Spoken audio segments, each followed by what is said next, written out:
Hey guys, welcome back to my channel and another video. I'm pretty confident that this is my fourth and final bonus video. So today's video is just going to be a continuation from last week's bonus video, which if you haven't seen it, I spoke about my 5-star reads for 2023. And this week, for the bonus video, it just makes sense that I'm doing my least favorite reads of 2023. And I have made myself just pick the books that were 2 stars or less. So this is going to be a pretty short video because there's not many books to feature in this one. There's a lot less than what was in my favorites video, but some of them I do own, some of them I have since sold, so I will have to stick just a photo of the book cover on my screens. And one of them I never owned to begin with and I never fucking will. So let's just get straight into my least favorite reads of 2023. Like I said, some of the books I do not own, so I may talk about those ones first just to get them over and done with. And it also in the order of my list when I went down when I was rating them, these were at the top. One of the first books that I read in 2023, hated it, did not like it. It really set my 2023 up for a bad reading year. And that novel was Baby, It's Cold Outside. And if I'm remembering correctly, the author is Emily Bell. I hated this novel. If you probably saw like my January and February reading wrap up, I did not like this. I did not like the theme, but it was a New Year thing, Christmas thing. Just no, I didn't like it. I didn't like the characters. I didn't care for the story. So 10 years ago, the main character Nora and Andrew promised to meet on Christmas Eve if they're still single. So now it's 10 years later and they're deciding whether they're gonna meet up with one another. So I was right. Nora does decide to go. Andrew does turn up there as well. They've basically shared emails quite randomly across the last 10 years and it was just stupid. I didn't care. It was just, the whole thing was unnecessary. It was not good. I just didn't like it, as you can tell. I just can't articulate it properly. I rated Baby, It's Cold Outside 1 star, but if you want more of an idea as to why I didn't like this novel, please feel free to watch my January and February reading wrap up because I did those two together. And then the second book on this list was also the one that I picked up after Baby, It's Cold Outside, and that was This Time Next Year by Sophie Cousins. I also hated this book. So this book focused on Quinn and Minnie. They are both born on New Year's Eve. Their mothers were actually in the hospital together, and Minnie's mum basically helped Quinn's mum, and she literally told Quinn's mum that if it's a girl, I'm calling her Quinn. That's what I've always wanted to call my daughter. Quinn's mum, in order to, I guess, thank Minnie's mum for what she did and to honor her for helping her go through with this birth and everything, decides that she's going to name her son Quinn as well. And because of this, Minnie's mum's like, well, now I can't call her Quinn, I have to call her Minnie. So Minnie's entire life, she's basically been told that Quinn stole her name. And then one New Year's Eve, she meets him and literally tells him, you are the Quinn that stole my name. And they basically just form a friendship. Turns out their mothers also end up meeting. I just didn't care, to be honest. I thought Minnie needed to grow up. It's a name, get over it. Especially when like you're 20 to 30 years old, like get over it. Minnie also hates her birthday because bad things also happen around it. Obviously it's New Year's Eve, so it's not great. And they meet at a New Year's Eve birthday party that's being thrown for Quinn. And I just didn't care for it. It wasn't well written. The characters sucked. Didn't care for the story. And I just don't need to waste more of my life on this. I rated This Time Next Year 1 star. And then the third book that I read that I don't physically own anymore, or that I also never owned, is Manacled by I think Simly Yu. But this is the Hermione and Draco fan fiction romance story that asks the what if Voldemort had actually won the war, what would have happened. It's also like cross between Harry Potter and Handmaid's Tale. Voldemort, for reasons I will never understand, decides to make a breeding program where female witches, obviously, that were part of the resistance, are now being given to the higher ups in Voldemort's army, and the men just get to do whatever the hell they want with the female witches. And Hermione's put such a good memory block on her memory that they can't break it, and they decide that the only way that you can apparently break this memory block is if she falls pregnant, and that will unlock her memories. And as such, they decide to pop her into the breeding program, and they give her to Draco, who is Voldemort's second in command, and it's just gross. I hated it. It was foul. I tried to do the audiobook, couldn't stand it, disgusted me, couldn't stand reading it either. I didn't like it. I didn't enjoy it. I don't understand why people do. It's not for me. Won't be picking up The Handmaid's Tale. Not that I had any interest to, but definitely won't be now. I just thought the whole thing was unnecessary. So it's broken up into 3 parts. I only read the first part. I would like to say that I only read it because it was part of my book club that needed to be read for that month, and someone picked it and I had to read it and I didn't enjoy it, and we curse her. I rated Manacled 2 stars, which is just, I think I was just being generous, but it's not a 2-star read. I think that's way too high. But that's all I have to say on Manacled. I didn't like it and I don't want to talk about it anymore. So then we actually go into the books that I physically own. They're going to be in no particular order. This one's going to come as no surprise if you've seen my reading wrap up for November. It's Superhost by Kate Russo.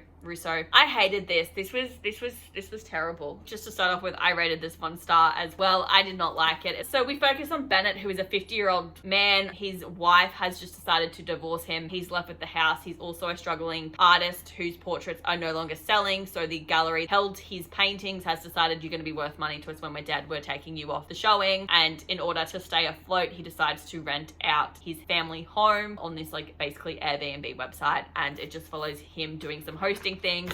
We have 4 people who come and stay with him, one of them being a couple. I hated it because he basically thought about all of the women that came to stay with him sexually, and it was gross. We literally start off with him scrubbing someone's blood out of sheets. We also get way too many snippets of him peeing. It was just unnecessary. I never want to read a book from the perspective of a 50-year-old male again. I did not enjoy it. I did not like it. He was creepy. The only thing I liked about this story was the relationship between him and his daughter, but even then, I just didn't care. He's an idiot. He started dating this other woman that he didn't really seem to care about, because he was too busy thinking sexually about the women who are paying money to live in his house. He watches them from his studio because he lives in the backyard in his painting studio. And it was unnecessary. I don't understand the point of this novel. I lost brain cells reading it and I don't want to ever experience it again.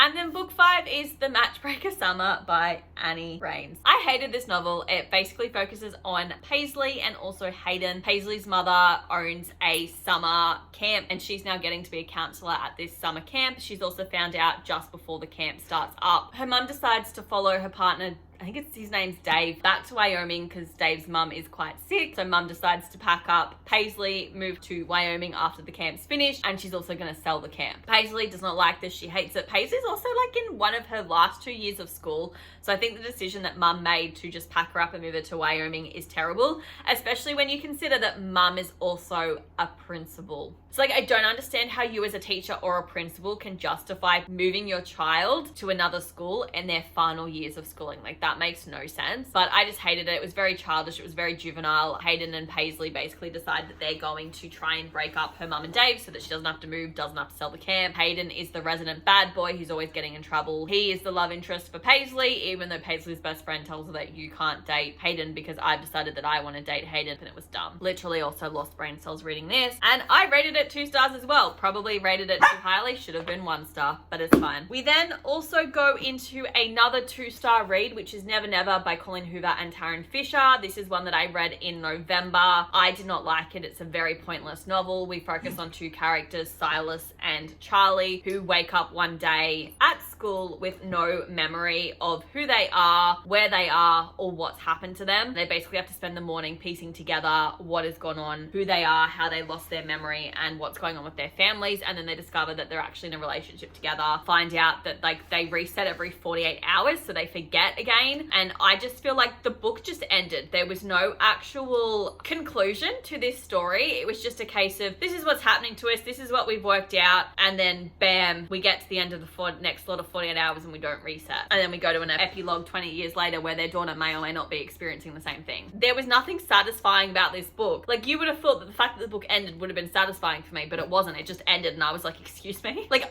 we don't know why this happened. We don't know how this happened. We don't know why or how it stopped. It just did. It was just stupid. It was a waste of time. I can't believe I spent money on this. And the worst part is that I can't even stick it up to sell it because no one will fucking buy it, because no one wants to buy her books because they suck. Now that I've just gone on a rant, I shouldn't have rated it 2 stars. I should have rated it less. Book 7 is Love, Hate and Clickbait by Liz Bowery. This is a novel that I am literally 150 pages in, and last night I decided to DNF it. I am not reading any more of this book. I hate it. We focus on 2 characters, Tom and Clay, who work in a political campaign for the governor of California, who's also wanting to run for the presidency campaign. The governor sucks. She literally made some stupid homophobic comments that she shouldn't have. Clay and Tom were then also pictured when they were having a fight looking like they were kissing, so everyone's now obsessed with the fact that they're potentially in a relationship, and as such they have to pretend to fake date. date. Tom is a prick. I hate him. He literally hates on Clay because Clay wears suits that are ill-fitting and acts like a teenager. I don't know how old these people are, but like Clay's had a shit life. No one seems to actually care about him, and I just hated how he was picked on every 2 seconds and I couldn't stand it. And as such, like I tried to read like another sentence last night and I just had to DNF it because I was done. It's not going to get a rating. It's on this list because I am DNFing it, and it is the only book that I have DNF'd in 2023, and that is why it's on this list. All right, guys, so they are my least favorite reads of 2023. Let me know in the comments down below if you've read any of these books and what you thought of them. Also, let me know what your least favorite books were of 2023. I hope you guys enjoyed this video.